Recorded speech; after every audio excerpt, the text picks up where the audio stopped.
Malam itu, restoran La Lumière berkilauan seperti berlian di jantung kota. Dari sudut ruangan, aku mengawasi setiap detail. Cahaya lilin yang memantul di lantai marmer hingga aroma bunga lili yang segar. Ini adalah mahakaryaku. Bukti nyata bahwa aku telah bangkit dari abu masa laluku yang hancur. Aku menyesap air mineral, merasakan kebanggaan yang hangat di dadaku. Semua berjalan sempurna, persis seperti yang kurencanakan.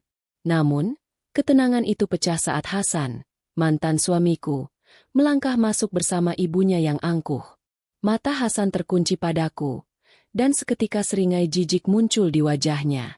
"Ngapain wanita miskin murahan sepertimu ada di sini?" teriaknya, membelah musik piano yang lembut. Ibu Mayang mendekat, berbisik tajam di telingaku, menyuruhku pergi ke belakang untuk mencuci piring karena tempatku bukan di antara orang terhormat. Saat hinaan mereka memuncak, suara pembawa acara menggema di pengeras suara.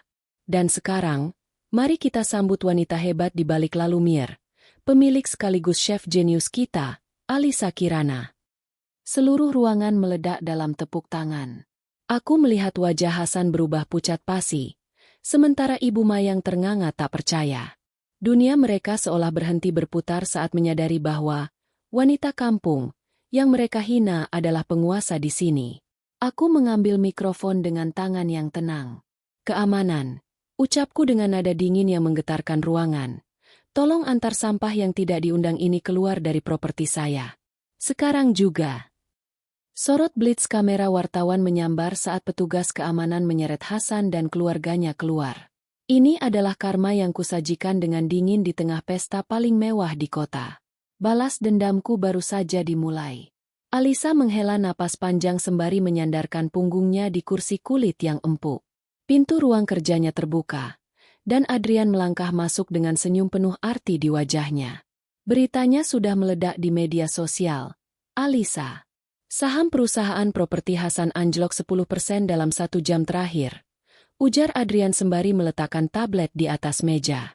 Alisa menatap layar itu dengan dingin, melihat video pengusiran Hasan yang menjadi viral. "Ini baru pemanasan, Adrian. Aku ingin dia merasakan bagaimana rasanya kehilangan segalanya. Seperti saat dia membiarkan ibunya mengusirku ke tengah hujan tanpa sepeser pun uang," balas Alisa.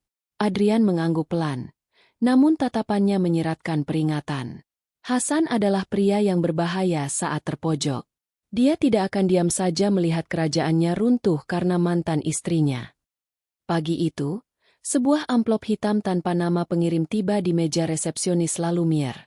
Saat Alisa membukanya, jantungnya sejenak berdegup kencang. Di dalamnya terdapat foto-foto lama saat dia masih bekerja sebagai buruh cuci piring yang kusam, disertai secari kertas bertuliskan, "Identitas aslimu tidak akan bisa disembunyikan selamanya. Berapa harga yang kau tawarkan agar foto-foto ini tidak sampai ke tangan investor besarmu?" Alisa meremas kertas itu hingga hancur.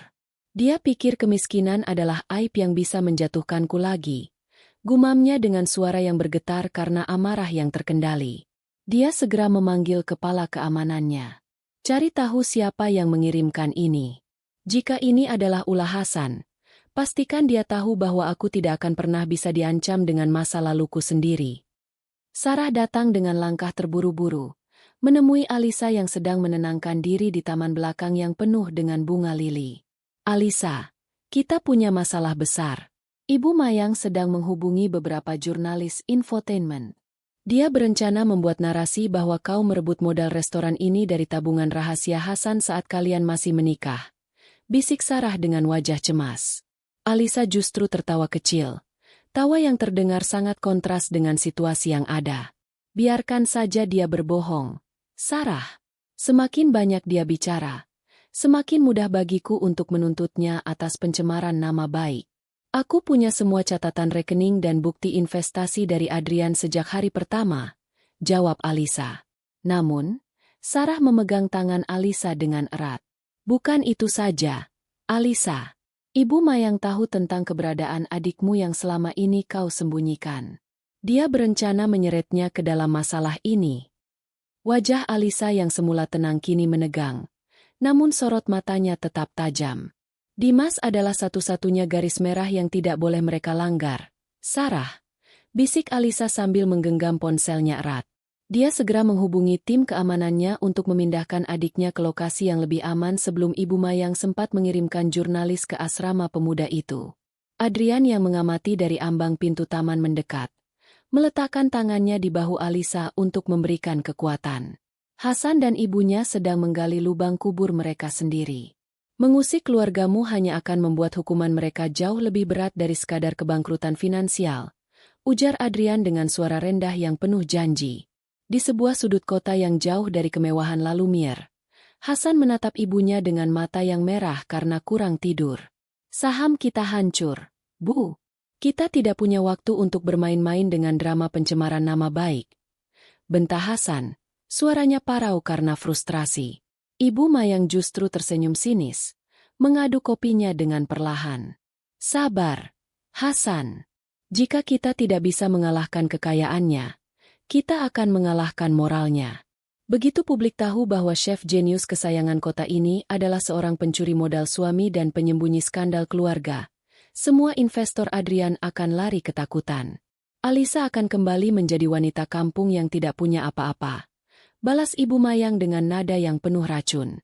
Lampu kamera menyilaukan saat Alisa melangkah keluar dari pintu kaca Lalumiere. Puluhan jurnalis sudah berkumpul, melemparkan pertanyaan tajam tentang tuduhan Ibu Mayang yang baru saja dirilis di sebuah situs gosip ternama.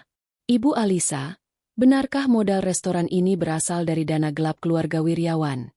Teriak salah satu reporter. Alisa berhenti tepat di depan mikrofon, berdiri dengan keanggunan yang mengintimidasi para pencari berita.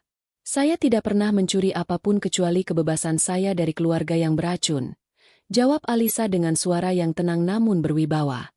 Semua bukti aliran dana saya transparan dan sah secara hukum. Jika Ibu Mayang ingin berfantasi, silakan lakukan di pengadilan, karena hari ini saya resmi melayangkan gugatan pidana atas pemerasan dan fitnah.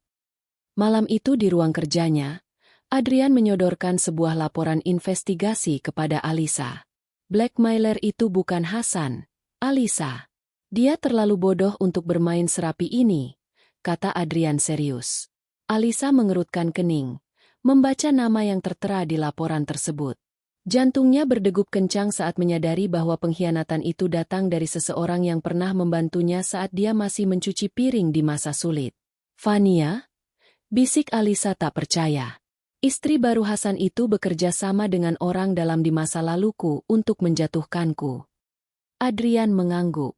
Dia menggunakan foto-foto lamamu untuk memerasmu secara pribadi sebelum Ibu Mayang bergerak secara publik. Sekarang kau harus memutuskan, Alisa. Siapa yang akan kau hancurkan terlebih dahulu? Alisa berdiri dengan tenang di antara rak-rak botol anggur yang mahal, menatap Fania yang tampak gelisah. Kau menggunakan kemiskinanku sebagai senjata, Fania? Itu kesalahan fatal.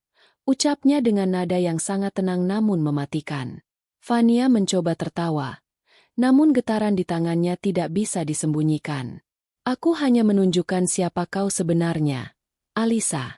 Seorang buruh cuci piring yang beruntung, balas Fania sengit. Alisa melangkah maju, membiarkan cahaya lampu gantung yang remang-remang menyoroti ketegasannya. Dan aku akan menunjukkan siapa kau sebenarnya kepada Hasan. Seorang parasit yang diam-diam mencuri dari rekening perusahaannya sendiri untuk membiayai gaya hidupmu yang palsu. Kita lihat siapa yang akan dia usir kali ini. Adrian menyerahkan dokumen tebal yang disegel merah kepada Alisa di ruang kerjanya yang elegan. Ini adalah bukti pengalihan dana yang dilakukan Fania. Dia tidak hanya memerasmu, dia sedang bersiap melarikan diri jika Hasan benar-benar bangkrut. Jelas Adrian dengan suara rendah. Alisa membaca setiap baris dengan teliti. Sebuah senyum tipis muncul di bibirnya. Jadi, dia adalah musuh dalam selimut bagi Hasan. Ini akan menjadi drama yang sangat menarik. Kirimkan salinan ini secara anonim ke meja kerja Hasan besok pagi. Aku ingin melihat mereka saling menghancurkan dari dalam tanpa aku harus mengotori tanganku lebih jauh. Adrian mengangguk, mengagumi ketajaman taktik wanita di hadapannya. Di sebuah acara gala amal, Alisa berdiri di balkon lantai atas, mengamati kerumunan di bawah dengan tatapan dingin. Dia melihat Hasan yang tampak berantakan sedang menarik kasar lengan Fania keluar dari aula. Wajah mereka berdua merah karena amarah yang meledak di depan umum. Dimas, adik Alisa, berdiri di sampingnya dengan aman, kini mengenakan setelan jas yang rapi. "Terima kasih sudah melindungiku, Kak," bisik Dimas pelan. Alisa mengusap bahu adiknya dengan lembut. Matanya tetap tertuju pada mantan suaminya yang kini dipermalukan lagi. "Tidak akan ada yang menyentuhmu lagi, Dimas. Mereka pikir mereka bisa menggunakanmu untuk menjatuhkanku. Tapi mereka baru saja memberi alasan bagiku untuk memastikan mereka tidak akan pernah punya masa depan lagi di kota ini." Alisa berdiri menatap jendela besar yang menghadap lampu-lampu kota. Sementara Adrian menuangkan 2 gelas air mineral. Hasan sudah kehilangan segalanya. Alisa. Fania meninggalkannya malam ini setelah menguras sisa rekening pribadi mereka. Lapor Adrian dengan suara rendah. Alisa tidak segera berbalik. Jemarinya mengusap pinggiran gelas kristal dengan perlahan. "Kehilangan uang hanyalah luka di permukaan, Adrian. Aku ingin dia merasakan kehampaan yang sama seperti yang aku rasakan saat dia mengabaikan tangisanku," balasnya dingin. Adrian menghela napas, meletakkan gelas itu di meja. Namun ada pemain baru. Baron, penagih hutang kelas kakap yang membiayai proyek properti Hasan yang gagal, kini mulai mengincar aset-aset yang tersisa. Dan sayangnya, dia tahu bahwa aset paling berharga yang pernah dimiliki Hasan adalah dirimu. Alisa berbalik, matanya berkilat tajam. "Baron, pria yang dulu sering mengancam para buruh di pasar? Biarkan dia datang. Aku bukan lagi buruh cuci piring yang bisa dia gertak." Langkah Alisa terhenti saat bayangan seseorang muncul dari balik pilar beton di area parkir VIP. Itu adalah Ibu Mayang. Namun sosok angkuh yang dulu mengenakan perhiasan berlebihan itu kini tampak kuyu dengan pakaian yang terlihat usang. "Alisa, tolonglah," rintih Ibu Mayang. Suaranya parau karena isak tangis yang tertahan. Alisa tetap berdiri tegak, membiarkan rintik hujan membasahi ujung gaunnya yang mewah. "Lucu sekali, Ibu Mayang. Dulu Anda berdiri di depan pintu yang sama, mengusir saya ke tengah badai. Sekarang Anda datang meminta perlindungan dari badai yang Anda ciptakan sendiri," tanyanya tanpa secercah belas kasihan. Ibu Mayang jatuh berlutut, mencoba meraih tangan Alisa. "Hasan dalam bahaya. Orang-orang itu, mereka akan membunuhnya jika hutang itu tidak dibayar. Kau punya jutaan dolar sekarang, Alisa. Berikan sedikit saja untuk menyelamatkan nyawa mantan suamimu." Alisa menarik tangannya dengan anggun. "Hutang darah hanya bisa dibayar dengan darah, Ibu Mayang. Saya bukan bank untuk kesalahan masa lalu Anda." Alisa duduk di hadapan Emer Surya, seorang pria paruh baya yang memiliki pengaruh besar di bursa saham. Adrian berdiri di samping Alisa. "Waspada. Restoranmu adalah permata, Alisa. Tapi permata tanpa perlindungan akan segera dicuri," ujar Emer Surya sembari menyodorkan sebuah dokumen akuisisi. Alisa melirik dokumen itu dengan senyum meremehkan. "Anda menawarkan perlindungan dari Baron, atau Anda sendiri yang sedang mencoba merampok saya, Emer Surya?" tanyanya dengan nada yang menusuk. Emer Surya tertawa kecil. Suara yang terdengar lebih seperti ancaman. "Aku tahu tentang adikmu, Dimas. Aku tahu di mana dia bersekolah sekarang.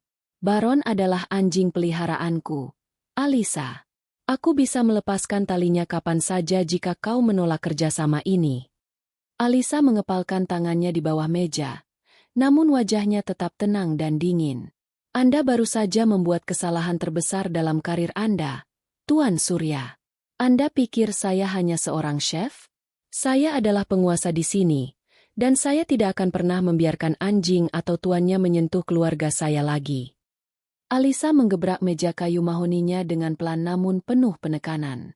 "Dia pikir dia bisa menyentuh Dimas untuk menekanku," desisnya. Adrian menatapnya dengan kekhawatiran yang nyata, berdiri di depan jendela besar. "Surya bukan Hasan, Alisa. Dia punya jaringan yang jauh lebih gelap dan tidak ragu menggunakan kekerasan fisik," peringat Adrian. Alisa berdiri, memperbaiki posisi gaun sutranya dengan gerakan yang anggun namun tegas. "Dan aku punya sesuatu yang tidak dia miliki, Kejujuran yang menakutkan. Adrian, aku ingin kau melacak semua transaksi antara perusahaan Surya dan kelompok Baron. Jika dia menggunakan anjing untuk menakutiku, aku akan memotong rantainya dari leher tuannya sendiri. Alisa melangkah masuk ke dalam ruangan VIP yang dipenuhi asap cerutu, mengabaikan tatapan merendahkan dari para pengawal di pintu.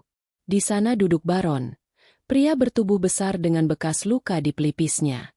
Kau berani datang sendiri, Chef? Apa kau ingin membuatkan aku makan malam agar aku tidak menagih hutang mantan suamimu? Tanya Baron dengan tawa mengejek. Alisa duduk di depannya tanpa ragu. Sorot matanya tajam. Aku datang bukan sebagai juru masak, Baron. Aku datang sebagai orang yang tahu bahwa Emer Surya berencana mengorbankanmu ke pihak berwenang sebagai tumbal untuk skandal pencucian uangnya bulan depan. Kau bisa terus menggangguku dan berakhir di penjara, atau kau bisa membantuku menghancurkan Surya. Alisa, mereka sudah berada di dekat asrama Dimas. Suara Sarah terdengar panik di ujung telepon. Alisa tidak bergeming. Dia melihat ke arah layar monitor CCTV di depannya yang menunjukkan tim keamanannya sendiri sudah lebih dulu mengamankan adiknya ke lokasi rahasia. Tenang, Sarah. Mereka hanya mengejar bayangan. Dimas sudah dalam perjalanan ke tempat yang tidak bisa dijangkau oleh Surya. Jawabnya. Dia mematikan telepon dan menatap Adrian yang masuk dengan laporan baru di tangannya. Ternyata Emer Surya punya kelemahan lain. Adrian. Dia memiliki aset gelap yang tidak dilaporkan. Jika kita membeberkan ini, reputasinya di bursa saham akan hancur seketika. Aku ingin melihat dia memohon padaku sebelum aku menarik pelatuknya. Angin malam meniup lembut ujung gaunnya yang mewah saat Alisa memandang kerumunan di bawah yang tidak tahu apa-apa tentang perang yang sedang berkecamuk. Adrian mendekat dan menyampirkan jasnya ke bahu Alisa. Kau tidak harus melakukan ini sendirian, Alisa. Surya memiliki koneksi politik yang kuat, bisiknya. Alisa memegang tangan Adrian yang melingkar di bahunya, merasakan kekuatan dari sentuhan itu. Dulu aku diusir ke tengah hujan karena aku lemah. Sekarang, aku akan memastikan siapapun yang berani membawa badai ke hidupku akan tenggelam di dalamnya. Surya pikir dia bisa memeras pemilik Lalumier? Dia tidak tahu bahwa aku sudah terbiasa bermain dengan api. Langkah kaki Alisa bergema di koridor marmer kantor pusat Surya. Tanpa mengetuk, dia mendorong pintu jati besar itu dan masuk dengan aura yang mampu membekukan ruangan. Mr. Surya mendongak dari mejanya. Wajahnya yang angkuh sedikit goyah. Alisa meletakkan sebuah map merah di atas meja dengan gerakan yang pelan namun penuh ancaman. 10 menit lagi, tim audit independen dan pihak berwenang akan menerima salinan dokumen ini, Tuan Surya. Ucapnya dengan suara yang tenang. Surya tertawa hambar, mencoba menutupi kegelisahannya. Namun matanya yang membelalak saat melihat data aset gelapnya tidak bisa berbohong. Alisa sedikit mencondongkan tubuhnya ke depan, membiarkan keheningan menyiksa pria itu sebelum dia menambahkan. Anjingmu, Baron, sudah bernyanyi. Sekarang, pilihannya ada padamu. Menyerah sekarang atau hancur di depan kamera wartawan yang sudah menungguku di lobi. Sirene polisi terdengar sayup-sayup dari kejauhan saat Alisa berdiri di jendela restorannya, mengamati kerumunan jurnalis yang mengerumuni gedung Bursa Efek. Adrian masuk dan berdiri di sampingnya, menyerahkan segelas air mineral. Surya sudah diamankan. Reputasinya hancur dalam hitungan jam, bisik Adrian. Alisa menghela napas panjang, namun tidak ada senyum kemenangan di wajahnya. Keadilan itu terasa berat. Adrian, aku menghancurkan satu monster, tapi aku merasa seolah-olah aku baru saja membuka pintu bagi monster yang lebih besar, ungkapnya. Adrian memegang tangan Alisa, mencoba memberikan ketenangan. Namun, ketenangan itu terganggu saat seorang pelayan masuk dengan nampan perak, membawa sebuah kotak bludru kecil tanpa catatan. Seseorang meninggalkan ini di meja resepsionis untuk Anda, Chef, ujar pelayan itu dengan sopan. Dengan tangan yang sedikit bergetar, Alisa membuka kotak bludru tersebut. Di dalamnya bukan perhiasan, melainkan sebuah jam tangan pria yang sudah rusak dan berkarat, disertai selembar foto usang. Alisa merasakan dunianya seolah berhenti berputar. Foto itu memperlihatkan seorang pria parubaya yang sangat dia kenali, Ayahnya yang selama ini dia kira telah meninggal dalam kecelakaan saat dia masih kecil. Di balik foto itu tertulis, kekayaan tidak bisa membeli kebenaran. Tanyakan pada investor besarmu, siapa yang sebenarnya menyebabkan kecelakaan itu? Alisa menatap Adrian dengan pandangan yang penuh keraguan dan ketakutan. Adrian, dari mana kau mendapatkan dana awal untuk membantu restoranku dulu? Tanyanya dengan suara yang hampir tidak terdengar. Adrian terpaku, matanya menghindari tatapan Alisa untuk pertama kalinya, menciptakan jurang ketidakpercayaan baru di antara mereka. Alisa menjauh dari Adrian, merasa seolah-olah lantai yang dia injak selama ini hanyalah ilusi. Semua ini, dukunganmu, perlindunganmu, apakah ini hanya penebusan dosa? Tanya Alisa, suaranya kini dipenuhi dengan kepedihan yang tajam. Adrian mencoba mendekat, namun Alisa mengangkat tangannya, memberi tanda agar dia berhenti. Jangan mendekat. Aku menghabiskan bertahun-tahun membenci Hasan dan ibunya. Tapi ternyata musuh yang sebenarnya selalu berdiri di sampingku, desisnya. Di luar, badai benar-benar turun. Petir menyambar menerangi wajah Alisa yang kini mengeras. Dia menyadari bahwa kebangkrutan Hasan dan jatuhnya Surya hanyalah bidak-bidak kecil dalam permainan catur yang jauh lebih besar dan kejam. Dengan mata yang berkilat penuh dendam baru, Alisa menggenggam jam tangan ayahnya erat-erat. Jika kalian pikir aku akan hancur karena rahasia ini, kalian salah. Aku akan membakar seluruh kota ini jika perlu untuk menemukan kebenaran. Alisa mengabaikan ketukan pintu yang terus-menerus dari Adrian di luar. Matanya terpaku pada guntingan koran 10 tahun lalu yang melaporkan kecelakaan tragis ayahnya. Semua ini terlalu rapi, Adrian. Bisiknya pada kehampaan ruangan. Dia menyadari bahwa dana investasi awal yang diberikan Adrian bukanlah modal bisnis biasa, melainkan uang kompensasi yang seharusnya diterima keluarganya bertahun-tahun lalu yang entah bagaimana berakhir di tangan Adrian. Kepercayaan yang dia bangun dengan susah payah hancur berkeping-keping, meninggalkan rasa pahit yang lebih tajam daripada pengkhianatan Hasan. Alisa mengambil ponselnya dan menghubungi nomor yang selama ini dia simpan untuk keadaan darurat. Seorang informan gelap di dunia korporat. Cari tahu hubungan antara mendiang ayah Adrian dan kecelakaan beruntun di Tol Merak 10 tahun lalu. Aku ingin setiap detail, tidak peduli seberapa kotor itu. Adrian berdiri di sana dengan jas yang basah kuyup. Matanya memancarkan keputusasaan yang belum pernah Alisa lihat sebelumnya. Alisa, dengarkan aku sekali saja. Aku tidak tahu apa yang dilakukan ayahku saat itu. Aku baru mengetahuinya setelah aku berinvestasi padamu. Seru Adrian di tengah deru hujan yang menghantam kaca lobi.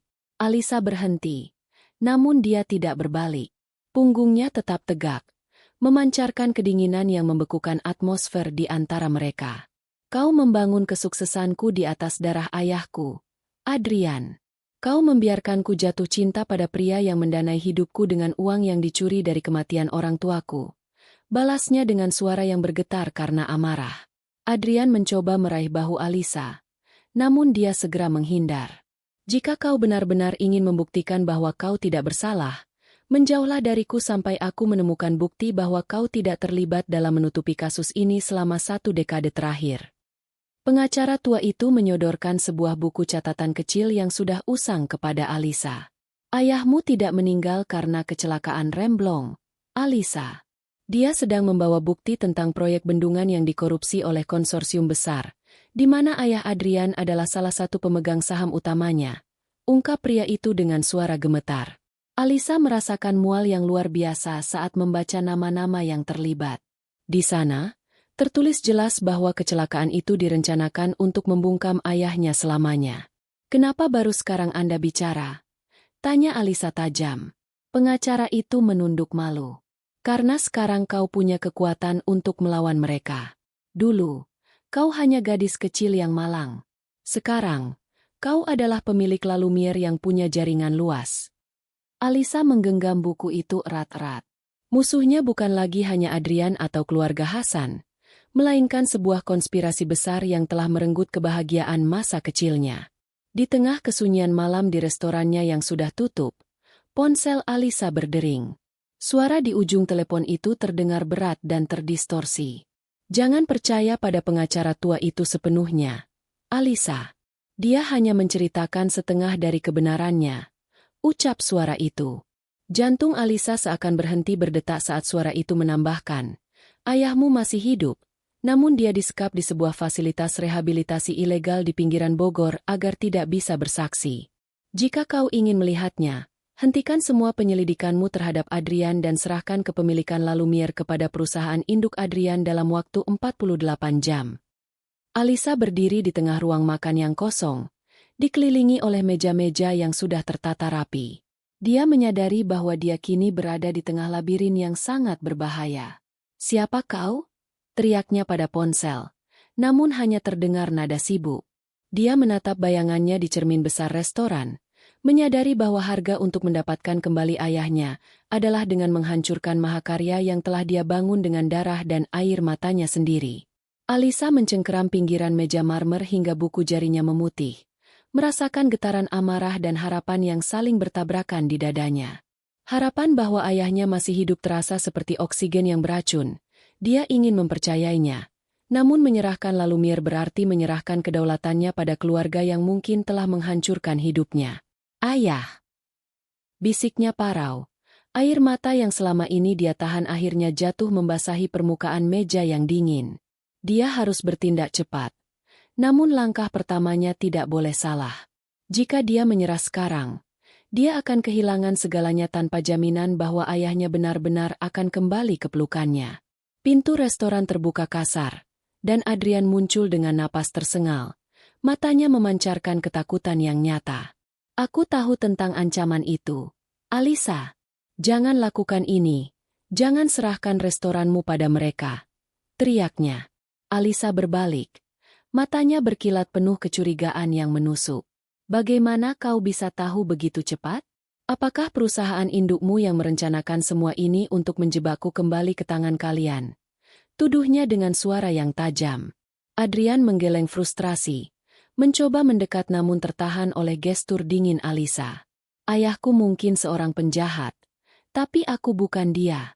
Seseorang sedang menggunakan rahasia ini untuk menghancurkan kita berdua."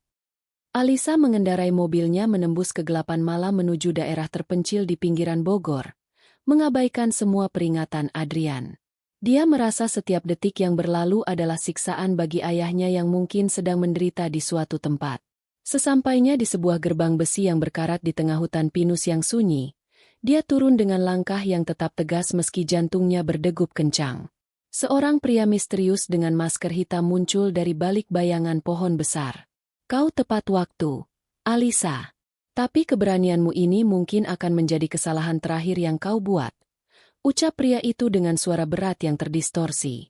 Dipaksa masuk ke dalam bangunan beton yang lembab, Alisa mendapati dirinya berada di sebuah ruangan kecil yang hanya diterangi lampu redup.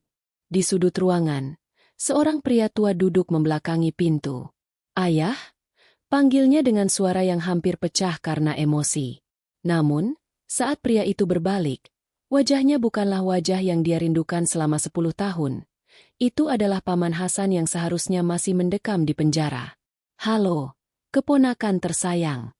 Maaf telah mengecewakanmu, tapi ayahmu memang sudah mati. Aku hanya membutuhkan umpan yang sempurna untuk menarikmu ke sini dan mengambil alih asetmu sebagai ganti kehancuran keluarga kami," ucap pria itu sambil tersenyum licik. Alisa menatap Ratna tanpa secercah keraguan pun, meski ancaman itu menggantung berat di udara.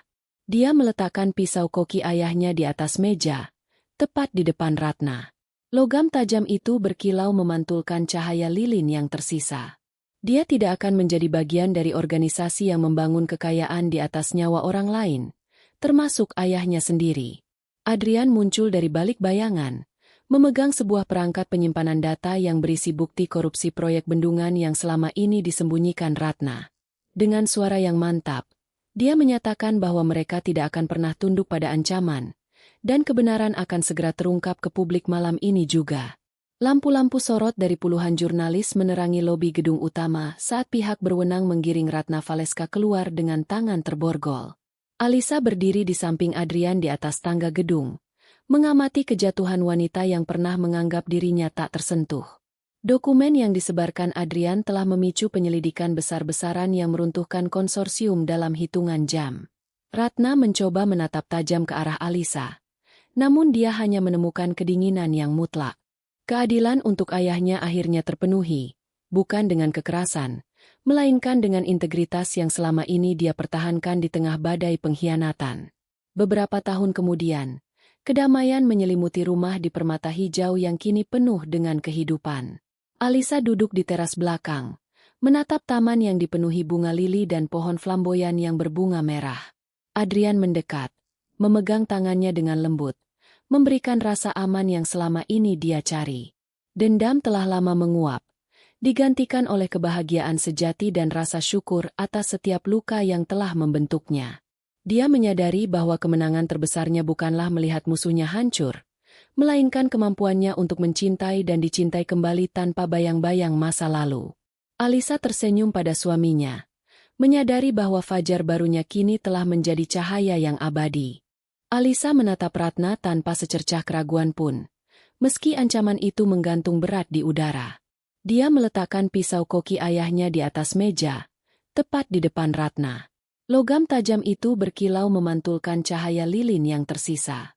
Dia tidak akan menjadi bagian dari organisasi yang membangun kekayaan di atas nyawa orang lain, termasuk ayahnya sendiri. Adrian muncul dari balik bayangan, memegang sebuah perangkat penyimpanan data yang berisi bukti korupsi proyek bendungan yang selama ini disembunyikan Ratna. Dengan suara yang mantap, dia menyatakan bahwa mereka tidak akan pernah tunduk pada ancaman, dan kebenaran akan segera terungkap ke publik malam ini juga. Lampu-lampu sorot dari puluhan jurnalis menerangi lobi gedung utama saat pihak berwenang menggiring Ratna Valeska keluar dengan tangan terborgol. Alisa berdiri di samping Adrian di atas tangga gedung, mengamati kejatuhan wanita yang pernah menganggap dirinya tak tersentuh. Dokumen yang disebarkan Adrian telah memicu penyelidikan besar-besaran yang meruntuhkan konsorsium dalam hitungan jam. Ratna mencoba menatap tajam ke arah Alisa, namun dia hanya menemukan kedinginan yang mutlak. Keadilan untuk ayahnya akhirnya terpenuhi, bukan dengan kekerasan, melainkan dengan integritas yang selama ini dia pertahankan di tengah badai pengkhianatan. Beberapa tahun kemudian, kedamaian menyelimuti rumah di permata hijau yang kini penuh dengan kehidupan. Alisa duduk di teras belakang, menatap taman yang dipenuhi bunga lili dan pohon flamboyan yang berbunga merah. Adrian mendekat, memegang tangannya dengan lembut, memberikan rasa aman yang selama ini dia cari. Dendam telah lama menguap, digantikan oleh kebahagiaan sejati dan rasa syukur atas setiap luka yang telah membentuknya. Dia menyadari bahwa kemenangan terbesarnya bukanlah melihat musuhnya hancur, melainkan kemampuannya untuk mencintai dan dicintai kembali tanpa bayang-bayang masa lalu. Alisa tersenyum pada suaminya, menyadari bahwa fajar barunya kini telah menjadi cahaya yang abadi.